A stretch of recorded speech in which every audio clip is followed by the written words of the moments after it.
Buenas tardes. Vamos a empezar la clase. ¿Me están oyendo? Sí, doctor. Sí, doctor. Perfecto. Entonces empecemos. Bueno, vamos a empezar con los cánceres urológicos. Y los cánceres urológicos son varios, pero definitivamente el número uno es el cáncer de la próstata y hoy día vamos a dedicarle tiempo a este tema, ¿no? En el mundo se estima que tenemos más de 1.600.000 casos diagnosticados cada año y mueren 366.000 personas. En Estados Unidos, 11% de los hombres se les va a diagnosticar cáncer de próstata a lo largo de su vida. Y como vamos a ver en una diapositiva posterior, en la medida que vas ganando años, también aumenta la incidencia de esta enfermedad. Pero a pesar de todo lo frecuente que es este cáncer, cada vez lo estamos encontrando en etapas más tempranas y por lo tanto la sobrevida general es relativamente buena, ¿no? Cercana al 98%. Es la segunda causa de cáncer en el hombre después del cáncer del piel y en relación a la mortalidad, el cáncer de pulmón es la principal, pero en segundo lugar está el cáncer de la próstata. El riesgo de que te diagnostiquen cáncer de próstata es variable, pero está entre un 10 y un 15% de que te diagnostiquen cáncer de próstata y alrededor del 3% de los pacientes van a morir de esta enfermedad. Si tú haces trabajos de autopsia, también les voy a mostrar una diapositiva donde se ven por estos números. Si hacemos en menores de 80 años, aproximadamente vamos a encontrar que un tercio de estos pacientes van a tener cáncer de próstata en forma microscópica. Y si hacemos lo mismo a los 80 años, vas a tener que 2/3 tienen en los mayores de 80 años. Pues por lo tanto, podemos concluir que en la medida que vas ganando edad, hay mayor riesgo. Este es uno de los factores de riesgo, pero no necesariamente involucra que los pacientes tengan cáncer de próstata y mueran de esta enfermedad. El momento del diagnóstico, el 80% de los pacientes tienen el cáncer de próstata localizado, 12% ya está con afectación a los ganglios y un 6% debuta con la enfermedad metastásica, ¿no? El año 2021, el año pasado en Estados Unidos han tenido alrededor de 350.000 casos, es el cáncer número uno y la segunda causa de muerte, con un 11% de todos los cánceres. Han sido 34.000 pacientes los que han muerto de esta enfermedad. Entonces, acá podemos ir viendo que en la medida que vas ganando edad, tienes más posibilidades de desarrollar cáncer de próstata. En los menores de 50 años está alrededor del 0,2%, entre los 50 y los 60, 1,8%, entre los 60 y los 70, 5%, y sobre los 70, 8,7%. Y desde que nacemos hasta que morimos, en líneas generales, es alrededor del 12%. De todas las causas de muerte que uno puede tener, decir que el 12% se debe a una sola patología, cáncer de próstata, es alto. Por lo tanto, de ahí la importancia de analizar y estudiar esta enfermedad. Esto es GlobalCan, que siempre da referencias estadísticas de incidencia en el mundo por patología y nos dice que Bolivia estaría en un grupo entre los 32 y 45 por 100.000 habitantes de tener cáncer de próstata en una condición intermedia. Y después vamos a ver factores de riesgo por los cuales nosotros tenemos una condición intermedia de cáncer de próstata. Entonces también podemos ver que hay poblaciones, sobre todo del Asia, que tienen una baja incidencia y mucho de esto tiene que ver con alimentación, o poblaciones que también por alimentación o por raza, los afroamericanos tienen más incidencia, tienen mucho más incidencia de esta enfermedad.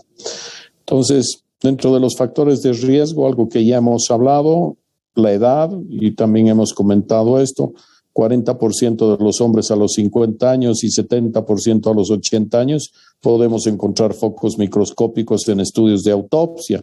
No quiere decir que van a desarrollar enfermedad clínica, pero podemos ver que en la medida que vas ganando años, vas teniendo más posibilidades de tener cáncer de próstata.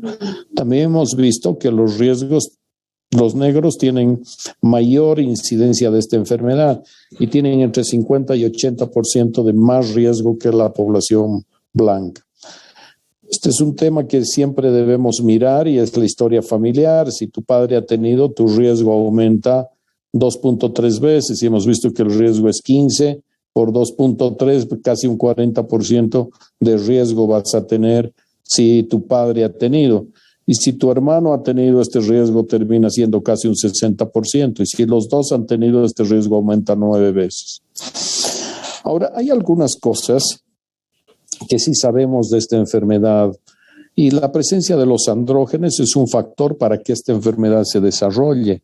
Si tú castras a las personas antes de la pubertad, la mayoría de estos enfermos, casi el 100%, no desarrollan cáncer de próstata. Entonces podemos ver la dependencia que tienen estas hormonas a el cáncer de la próstata.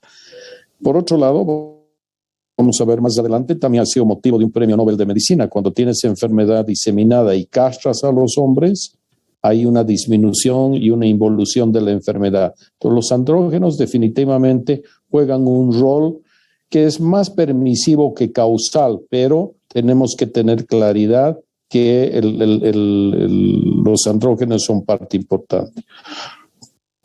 Otra cosa importante es la dieta, ¿no? Las poblaciones donde se consume muchísima grasa tienen mucho más riesgo que los que se consumen menos grasa. Y esto veíamos en esta tabla que les mostraba, donde se veía la incidencia por países, y los países asiáticos que consumen poca grasa, cuando migren a Norteamérica, sus hijos, o sea, la primera generación come como asiático, pero ya los hijos comen como gringos, y en ellos se ve que aumenta. Entonces, antes se pensaba que había un factor protector en relación a la raza asiática, pero en realidad tiene que ver con su alimentación. Y de la mano de la alimentación rica en grasas está la obesidad. También se ha visto el tabaco. La actividad sexual tiene un factor protector. Se dice que deberías tener como 21 relaciones por mes para protegerte, para tener una protección de no tener, disminuir tu riesgo de cáncer de próstata. Y las tricomonas, que son unos parásitos que se transmiten por actividad sexual, aumentan también el riesgo. Entonces, la otra cosa que podemos mirar es que, cosa que también hemos comentado, que tú, en la medida de que si tú haces trabajos de autopsia, vas a encontrar incluso a los 20 o 30 años focos microscópicos de cáncer, y a los 80, 90 años entre un 40 y un 73%. Entonces, en la medida que aumenta la edad, vas a tener más posibilidades de tener focos microscópicos que no necesariamente involucran que van a ser cáncer clínicamente evidentes, ni que van a ser cánceres que te van a producir diseminación y por lo tanto mortalidad. Entonces, esta curva es un poco lo que hemos estado viendo. Aquí se más o menos a mediados de los 80, se empieza a utilizar en forma masiva el antígeno prostático específico, y sobre todo en Estados Unidos le hacían biopsias a todos los pacientes que tenían valores de antígeno sobre 2.5, entonces aumenta la incidencia, pero la mortalidad se ha mantenido relativamente estable. Es por eso que las guías hace unos años cambian, y hoy día empiezas a mirar pacientes de bajo riesgo a los que les recomiendas hoy día vigilancia activa, ya no los operas, como vamos a ver más adelante en la clase. ¿Cuál es el cuadro clínico de esta enfermedad? En general es importantísimo saber que hay un amplio grupo de pacientes que están asintomáticos. Y esta cosa es importante que se sepa, porque con frecuencia la gente dice que no tenía ninguna molestia, por eso no vine. Entonces, entender que un grupo de pacientes están asintomáticos, otros pacientes pueden tener molestias para orinar, de tipo de almacenamiento o vaciamiento, disminuye el calibre y la fuerza, aumenta la frecuencia. Algo que pasa también con la hiperplasia prostática, como han visto en su clase de hiperplasia prostática. Entonces, esta puede ser otro motivo de consulta. Y como vimos, un 6% de los pacientes pueden ya consultar por metástasis, dolor óseo, tos o edema de extremidades inferiores. La semana pasada he visto a un paciente acá en la consulta Este paciente es un paciente que consulta con traumatología y le piden por consulta por dolor lumbar, le piden un marcador tumoral y su marcador tumoral está sobre 100, lo normal es hasta 4. Este paciente tiene un marcador tumoral sobre 100. Entonces, lo que se hace con este paciente, le hago un examen, le hago un tacto rectal y tiene una próstata que está homogéneamente aumentada de consistencia, toda la glándula, y me parece incluso que tiene excreción extracapsular. Entonces, este paciente probablemente tenga diseminación ósea, probablemente voy a comentar con el grupo que está rotando conmigo este paciente. Pero la mayoría de los cánceres de la próstata se diagnostican en etapa local y son asintomáticos, entonces es importante entender esto con los pacientes. ¿Cómo sospecho que un paciente tiene cáncer de próstata? Bueno, básicamente los pacientes hacen en su control y eventualmente podemos encontrar si en el examen físico decidimos hacer un tacto rectal, que la próstata está aumentada de consistencia. Hoy las guías te dicen que no es obligatorio hacerle a todos los pacientes y que tiene que ser una decisión consensuada entre médicos y paciente, ¿no? Si el paciente decide hacerse el tacto rectal, está bien, pero si no, puedes eventualmente no hacer el tacto rectal. Pero si haces un tacto rectal, lo que uno tiene que buscar es palparla la consistencia, y normalmente la consistencia es como de la eminencia tenar contraída. Entonces, esta es una zona un poquito, digamos, esa es la consistencia normal. Si tú tocas una zona dura, como podría ser un nudillo dentro de tu próstata, eso es una zona altamente sospechosa, y después vamos a ver que hay etapas de esta enfermedad. El antígeno prostático específico normalmente es entre 0 y 4, y en general casi todos hoy aceptamos que este es el valor de referencia, y cuando está sobre esto tenemos que sospechar. Y hoy las imágenes de resonancia magnética nos pueden dar aspecto sugerente. Hoy día nadie está haciendo screening, pidiendo resonancias en forma masiva para ver si la gente tiene más riesgo o menos riesgo de cáncer de próstata, pero sigue siendo, digamos, hoy por resonancia podemos sospechar de que un paciente puede tener un cáncer de próstata, como vamos a ver más adelante. Entonces, cuando hacemos un tacto rectal, podemos encontrar en pacientes que tienen cáncer, hasta un 40% de los cánceres pueden ya tocarse cuando uno hace un tacto rectal. La gran mayoría de los cánceres de la próstata se desarrollan en la zona periférica de la glándula. Esto sucede probablemente en el 65%. En la zona de transición se presentan como un 10%.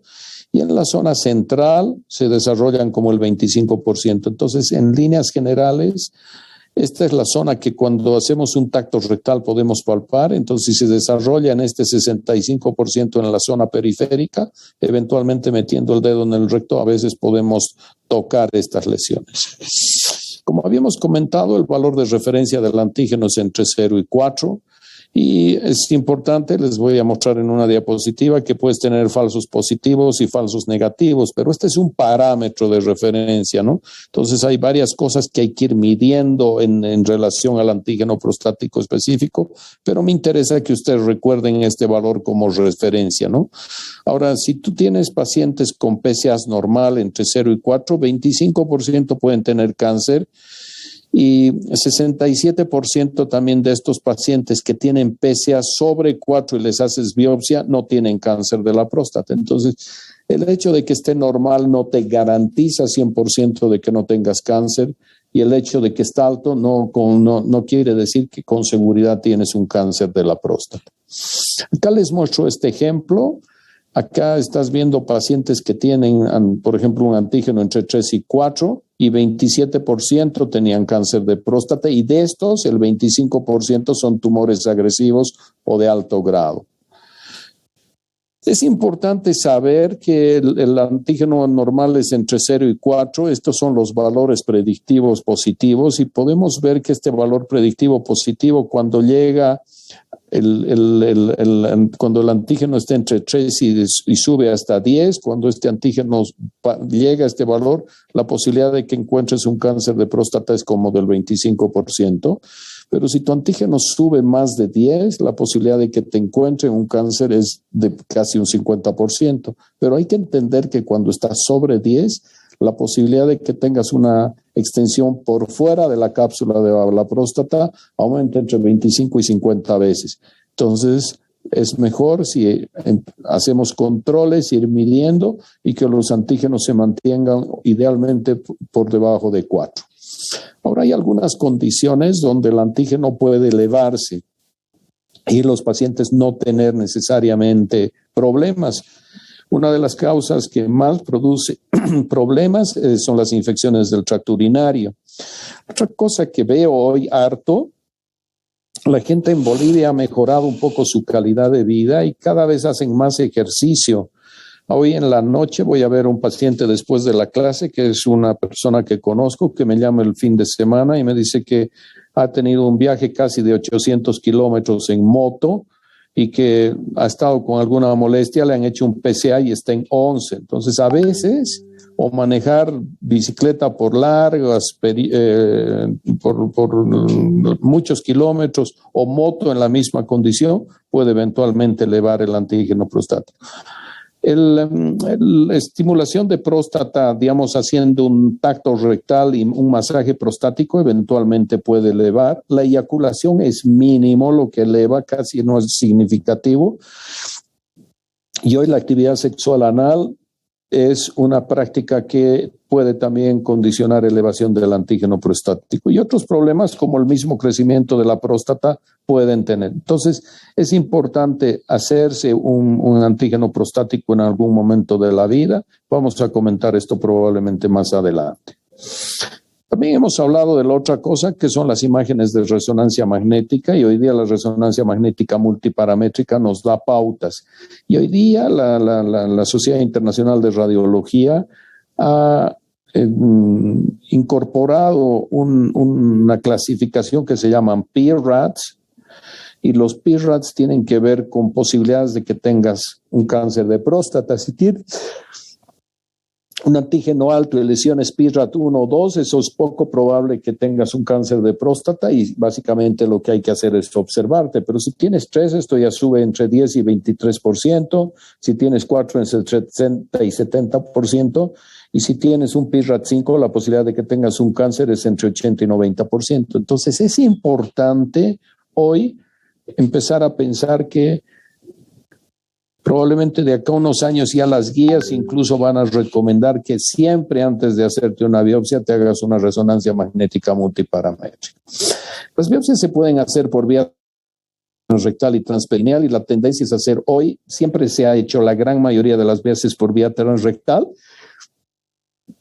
pero hoy día la tendencia es hacerla por vía transperineal porque no estás atravesando el recto, hay mucho menos complicaciones, menos sangrado y menos infecciones y probablemente vamos a entrar en una ya masiva utilización de la vía transperineal para hacer las biopsias de la próstata. Entonces acá están viendo la pared del recto y cuando encuentras estas zonas más oscuras en la ecografía, se llaman estas zonas hipoecogénicas. Estas lesiones son más sospechosas y idealmente uno debe dirigir la aguja a esos lugares para hacer el diagnóstico. La gran mayoría de los cánceres de próstata son adenocarcinomas, ¿no? El adenocarcinoma se presenta en el 95% de los pacientes. Y el adenocarcinoma tiene una clasificación que se llama Gleason. Y el Gleason tiene que ver con el grado de diferenciación que tienen las glándulas de la próstata que tienen cáncer. Entonces, cuanto más parecida es una glándula, tú vas poniendo un valor de 2 o de 3 o de 4. Y lo que tú haces es identificas un patrón primario y un patrón secundario. Lo que más se ve y un segundo patrón que es el segundo en frente. Y esto tiene que ver con que los cánceres de próstata no son homogéneos, tienen distinto tipo de diferenciación los tumores dentro de la misma glándula.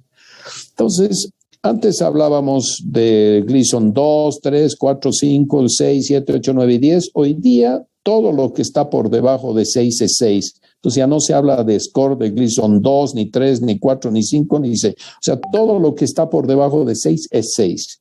Entonces, esto es la clasificación de la Sociedad Internacional de Urología, de Uropatología. Entonces, ellos han generado esta clasificación que se llama ISUP. Entonces, si tú tienes un 6 para abajo, un 3 más 3, este es un grupo 1, el grupo 2 es el 3 más 4 y el grupo 3 es el 4 más 3. El grupo 4 es el Gleason 8 y el grupo 5 es el Gleason 9. Entonces, esto tiene que ver con pronóstico. Cuanto más cercano a 6, el tumor es un tumor mejor diferenciado, de mejor pronóstico, y los tumores 8, 9 y 10 son Gleasones de mal pronóstico. Estos en grupo de grado 4 o 5 son tumores agresivos de mal pronóstico. Entonces, estos son los tumores que eventualmente hay que darles harta atención y son los que uno nunca quiere ver. Entonces, básicamente acá es lo que estamos mirando esto. Aquí estás pudiendo ver una glándula, aquí estás pudiendo ver ya con nucleolos muy prominentes, las paredes muy engrosadas, y aquí en un Gleason 4 prácticamente una anarquía total. Si todo es 4, entonces aquí tú tienes un Gleason 8, que desde el punto de vista de clasificación de ISUP es un 4. Entonces, uno toma el patrón primario y un patrón secundario y eso define el Gleason. Y el Gleason es súper importante porque en función a eso se define qué es lo que va a terminar pasando con el paciente, como vamos a ver.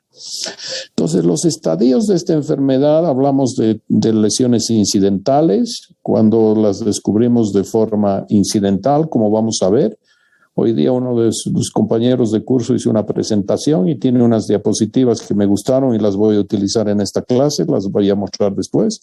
Cuando la lesión está en un estadio intracapsular es un T2, el T3 es cuando hay compromiso extracapsular y cuando va a órganos vecinos T4. Esta enfermedad se va a los ganglios ilíacos y obturatrices y a distancia inicialmente va a huesos y esto va en forma centrífuga. Entonces, estas son las diapositivas que hoy día saqué de su compañero. Entonces, hablamos de las lesiones T1 y estos son tumores incidentales. Y estos tumores incidentales no se los palpa. Entonces, en este caso, el T1A y el T1B son pacientes que no se palpa y le pides antígeno y está normal.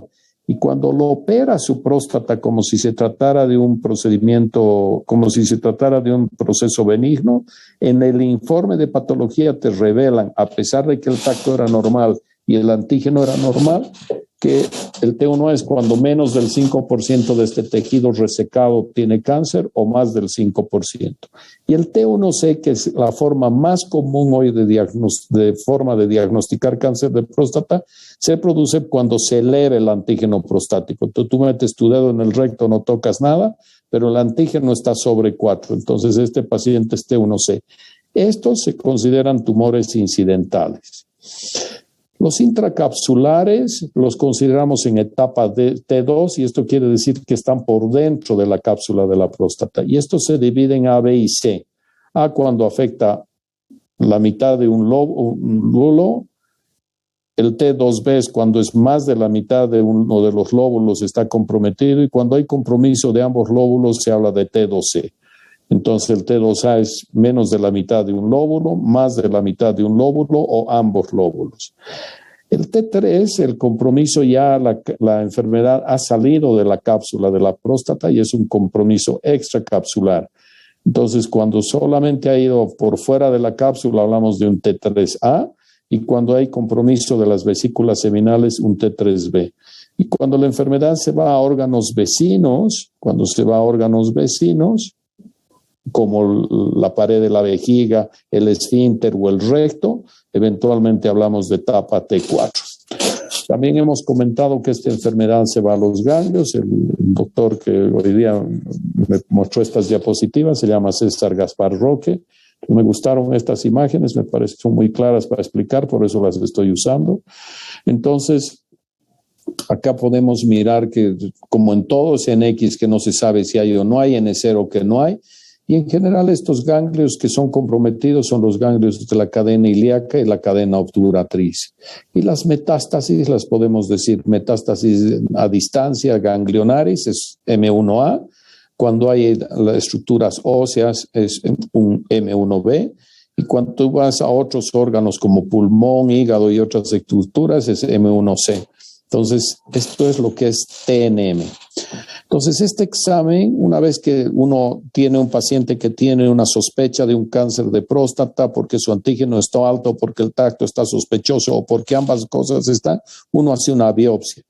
Y después de que he hecho una biopsia, lo que tiene que hacer es etapificar. Y etapificar es una palabra que voy a usar en todas las clases de cáncer que les voy a dar, que significa saber hasta dónde avanzó la enfermedad. Y esta cosa es fundamental, saber hasta dónde avanzó la enfermedad, porque esto define etapas de la enfermedad, estadios de la enfermedad. Entonces, este examen se llama scintigrama óseo y el scintigrama óseo nos permite ver que hay actividad osteoblástica, se llama, todas estas lesiones que estamos viendo, todo el esternón, las costillas, el húmero, que están captando todo este hueso ilíaco, la pelvis, están comprometidos por tumor. Estas zonas negras son zonas sospechosas de que hay una diseminación a distancia. Lo mismo acá, se fijan el fémur y sobre todo tienen esternón y costillas y la columna. Entonces, esta es la forma de diagnosticar. A veces por una u otra razón se pide y se pueden encontrar lesiones en la columna sospechosas de una metástasis ósea, y esto en este caso es una resonancia de columna dorsolumbar. Algunas veces también hacemos una tomografía con emisión de positrones, y acá lo que podemos ver son estos ganglios que los estamos viendo acá en esta flecha, y esta masa que es una metástasis. Entonces este sería un M1C con una masa a nivel de el ápice del pulmón izquierdo. Entonces, lo que tenemos que hacer es etapificar a los pacientes para saber hasta dónde avanzó su enfermedad.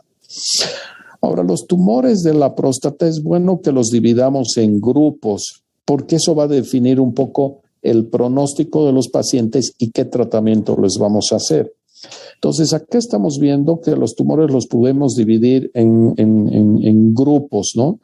Y si hablamos de grupo de bajo, esta es una clasificación que se llama de D'Amico, de bajo riesgo. Entonces, todo lo que está por debajo de T2, T1A, T1B, T1C y T2A, pues vale decir compromiso de menos de la mitad de un lóbulo, se considera bajo riesgo.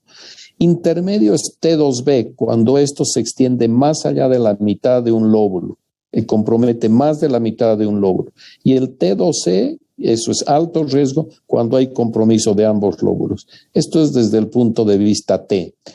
Cuando hablamos de Gleason, bajo riesgo es 6 o menos, 7 es intermedio y 8, 9 y 10 son alto riesgo. Y cuando hablamos de antígeno prostático, menos de 10, entre 10 y 20 y más de 20.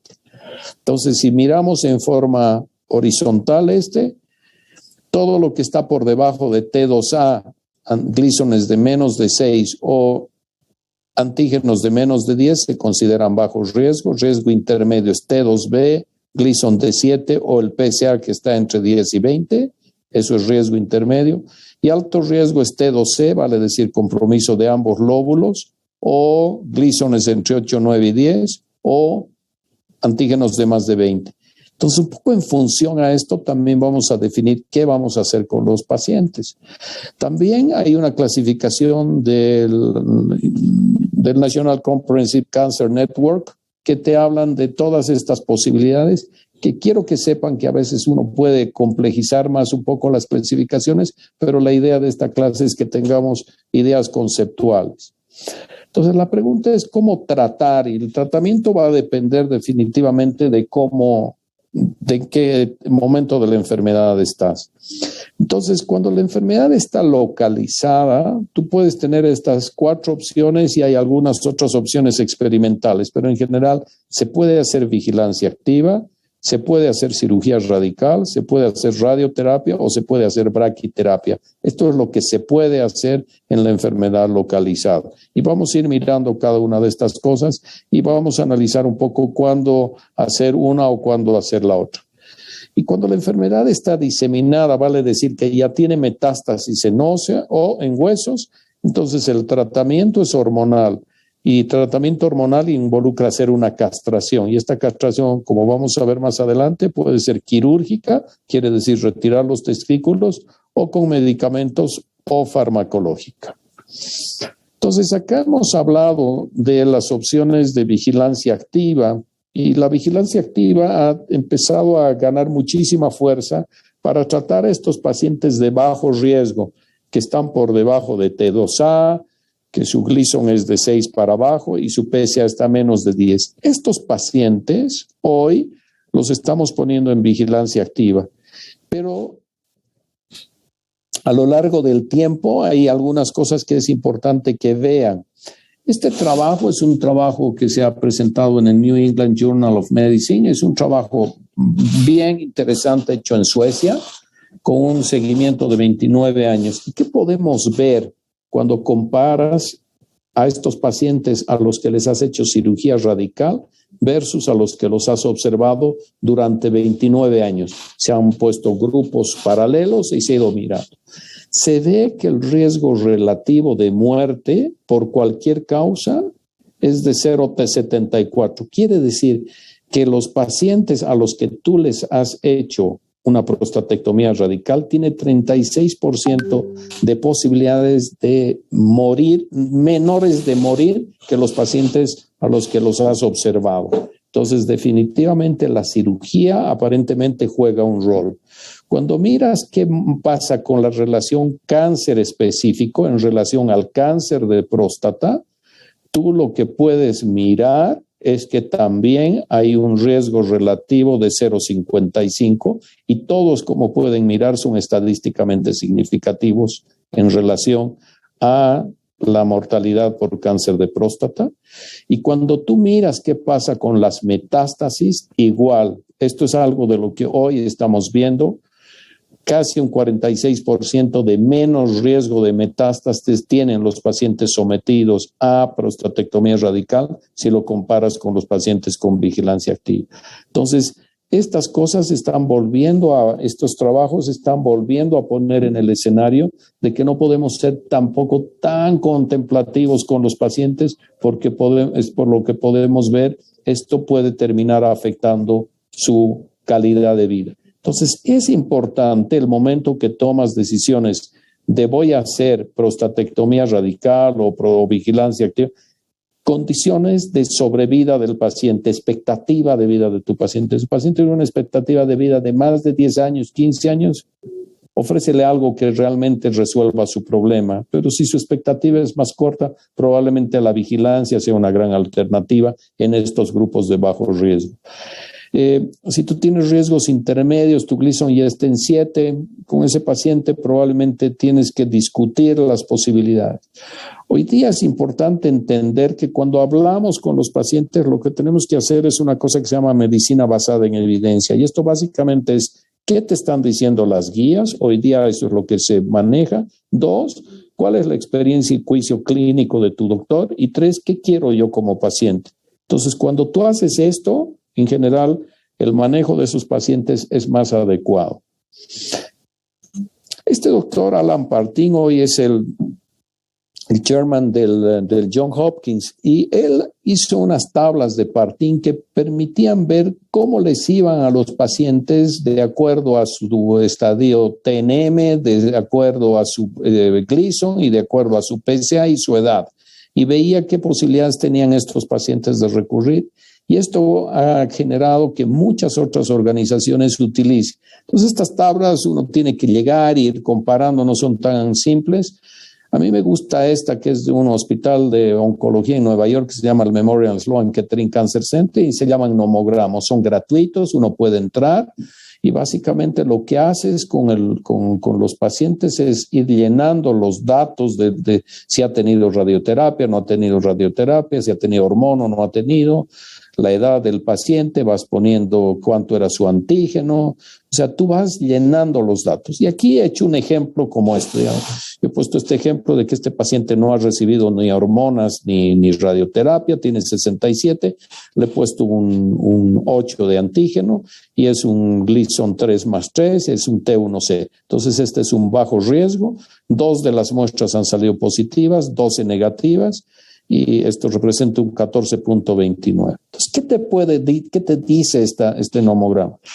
Que pacientes como él, 77% tienen la enfermedad confinada al órgano, su extensión extracapsular es del 18%, y compromiso de ganglios y de vesículas seminales alrededor del 1%. Entonces, esto es súper importante porque también puedes ver con el paciente cómo son sus posibilidades de estar vivo, cáncer específico. Quiere decir, si los operas a los 10 años, 99% de estos pacientes van a estar vivos, y si los operas por cáncer, 99 van a estar vivos. Pero si tú miras qué pasa con estos pacientes desde el punto de vista de estar libre de progresión, vale decir con antígenos por debajo de 0.2 después de la prostatectomía radical, vas a tener que solamente a los 10 años, no solamente, el 94% van a estar libres de progresión, y a los 10 años el 89%. Entonces, el paciente tiene cáncer, está vivo, pero acá puedes decir a 10 años, 89% de pacientes bajo esas características sometidos a cirugía están curados. Aquí vamos a poner otro ejemplo. Del mismo hombre de 67 años, pero en vez de ser 8, este paciente tiene hoy día 24. Entonces, este es un alto grado por PSA. Por antígeno intermedio, 7, 4+3, 7, es un T2C alto grado. Entonces, este paciente es una enfermedad de alto grado, 8 han sido positivos, 4 negativos.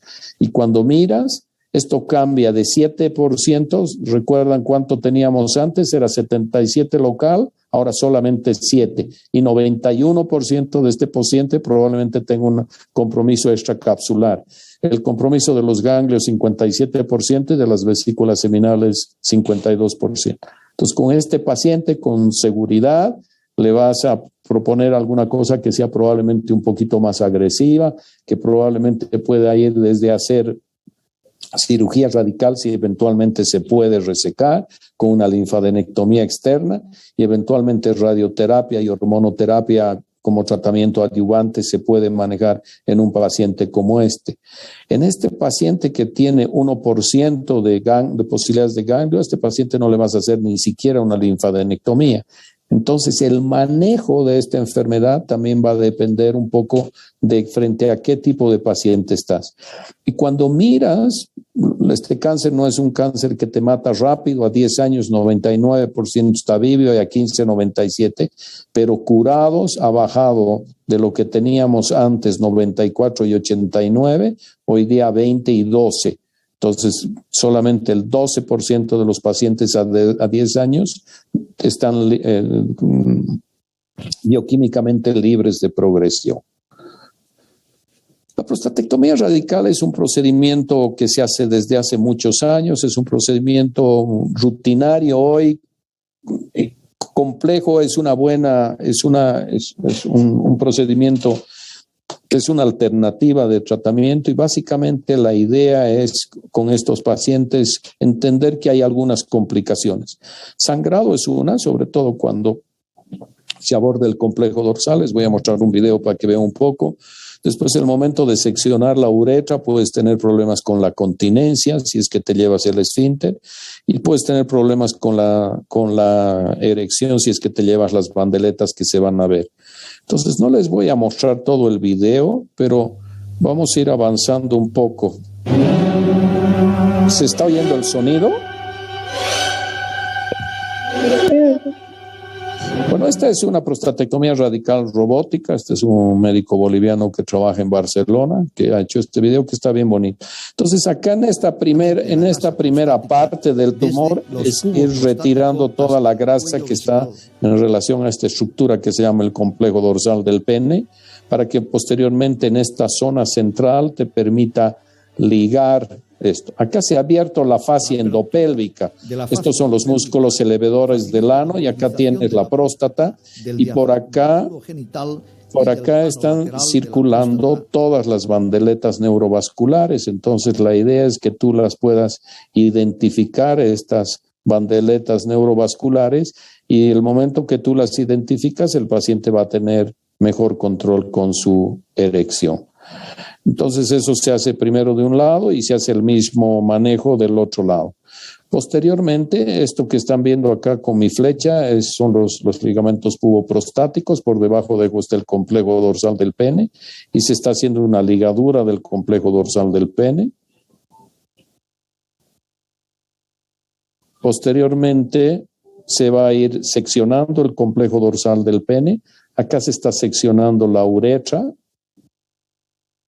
Y esto es a nivel del cuello de la vejiga. Entonces acá, hay una diferencia en cuando se hace por vía laparoscópica o robótica. Nosotros la levantamos de adelante a atrás cuando hago cirugía abierta y cuando haces robótica la levantas de atrás hacia adelante. Entonces este es el cuello. Entonces lo que vas a terminar aquí es haciendo una sección de esto que te permita levantar la próstata, y esto que tienen ustedes acá hacia atrás es la vejiga. Entonces eso es lo que nos va a permitir ir levantando. Posteriormente va a haber que poner un punto que va a permitir levantar eso, se sigue incidiendo y ahí vas a entrar y te vas a encontrar con las vesículas seminales. Ahí estás colocando unos clips en las bandeletas y ahí están empezando a aparecer las vesículas seminales, ¿no? Entonces la idea es el conducto eyaculador de un lado. Entonces uno tiene que ir levantando intrafacialmente todo esto para que esto pueda permitir separar la próstata de la pared anterior del recto en esta fascia que se llama la fascia de Nombilier. Entonces ahí se está abordando aquello. Aquí estamos viendo que se están respetando todas las bandeletas que tienen que ver con la erección. Y acá se está ya levantando prácticamente todo esto y embolsando la pieza. Entonces quedaría acá la uretra expuesta y acá atrás va a estar la vejiga. Entonces lo que se va a hacer, se va a aprovechar ese punto que se tenía y se va a hacer la anastomosis entre la uretra y la vejiga. Se hace una sutura corrida, esto permite hacer el robot, entonces este robot Da Vinci.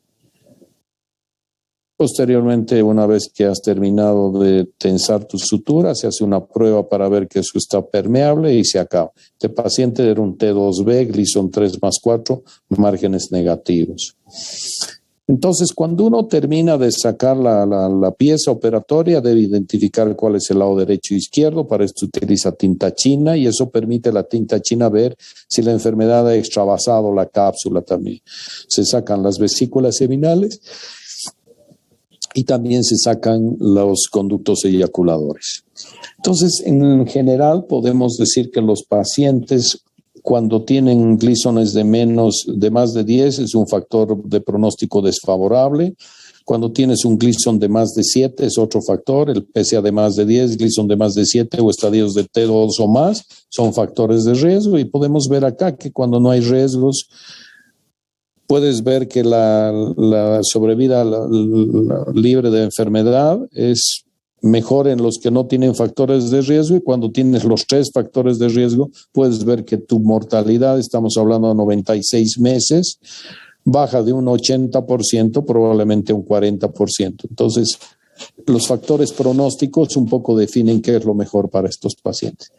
Pero de todos, la prostatectomía radical, no es porque sea cirujano y un poco defienda que es mejor hacer cirugía radical, lo que podemos ver es que en general, una vez que pasan los 5 años, en general se mantienen curvas bastante estables, cosa que no pasa con la radioterapia, que después de unos años baja, pero tenemos que entender hoy también, como les voy a mostrar más adelante, que la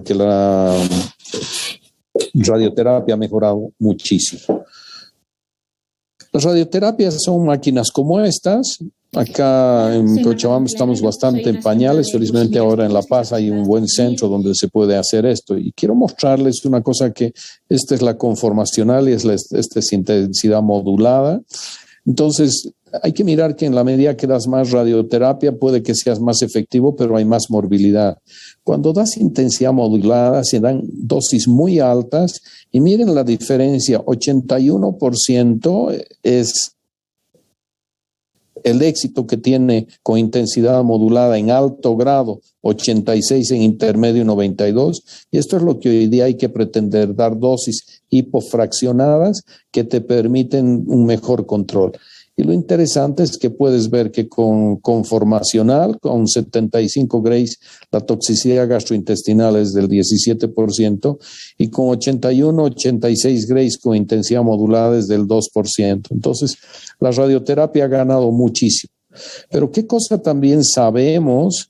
Que si tú a los pacientes los operas y eventualmente recurren, el dar radioterapia rescata una gran cantidad de pacientes, pero si hacemos al revés, primero empezamos con radioterapia y el paciente recurre, cuando les hace cirugía, son procedimientos muy complejos que en general tienen muchísimas complicaciones con la continencia y con la erección. Entonces, hoy prácticamente hay un consenso, excepto en los que se dedican solo a hacer radioterapia, de que es mejor partir haciendo en estos pacientes que tienen indicación de hacer algo, partir con cirugía y eventualmente rescatarlos con radio si es que eventualmente recurre.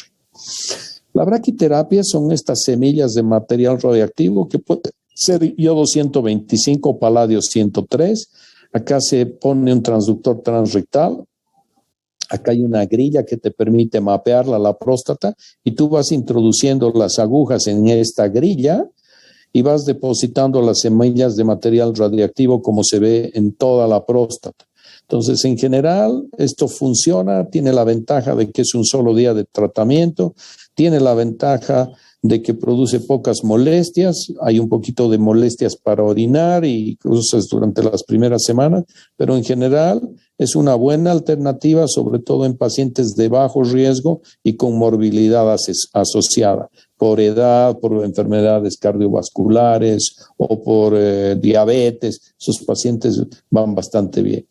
Entonces, aquí un poco mirando las desventajas de la radioterapia, riesgo significativo de disfunción eréctil, falta de eliminación de los ganglios, no se puede hacer eso, no se dispone de conocimiento sobre posibles metástasis en los ganglios, y hasta de los mitad de los pacientes tienen síntomas temporales en vejiga, intestino y recto, y si la radioterapia es de mala calidad, eso puede mantenerse durante años.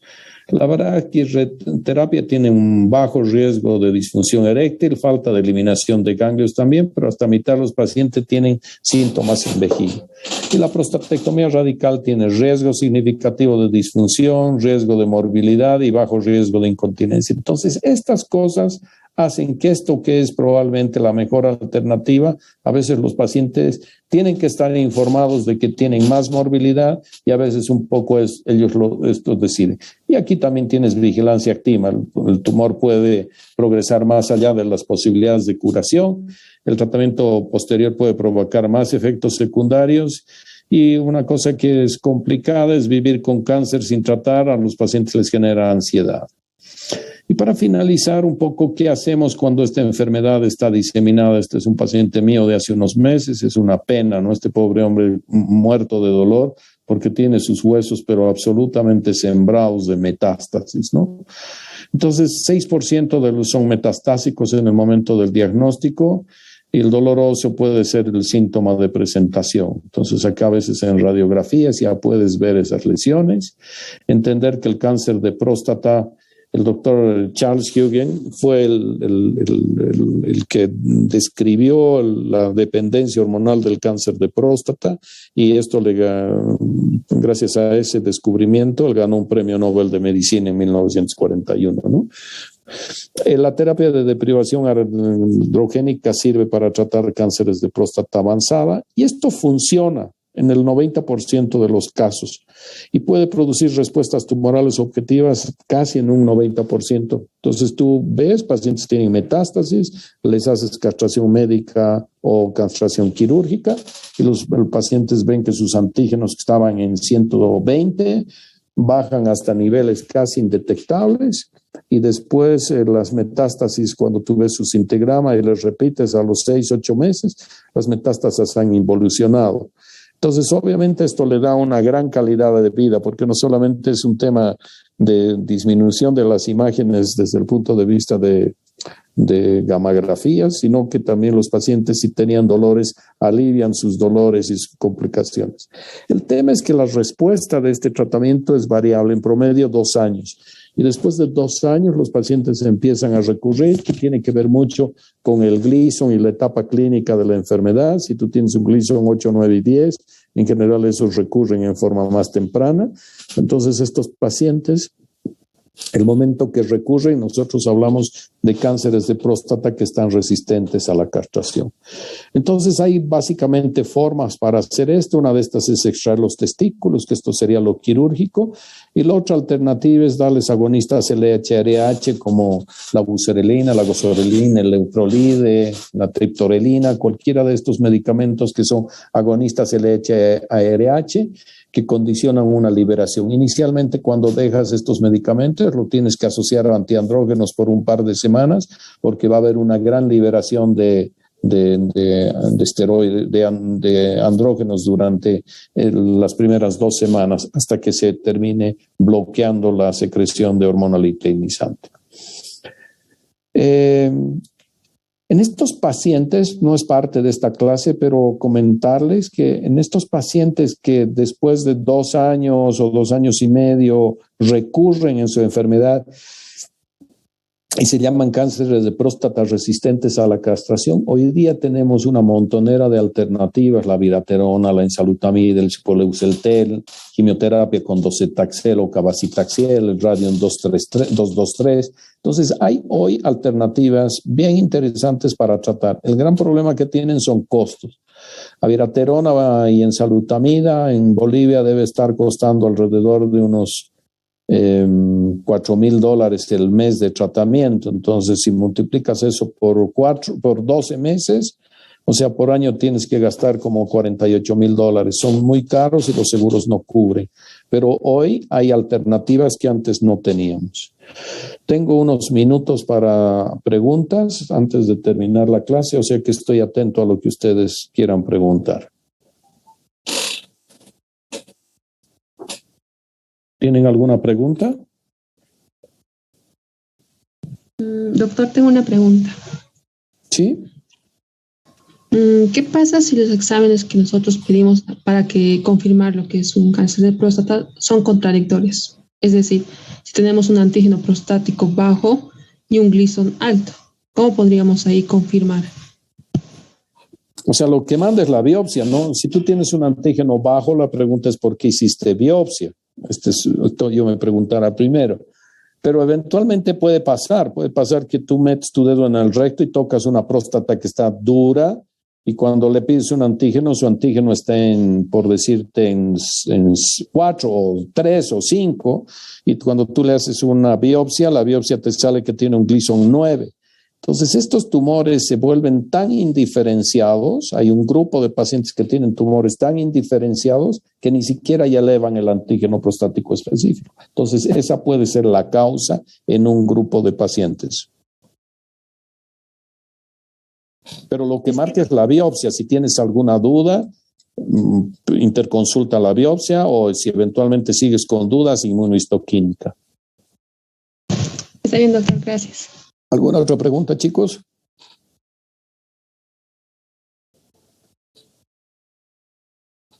¿Ninguna?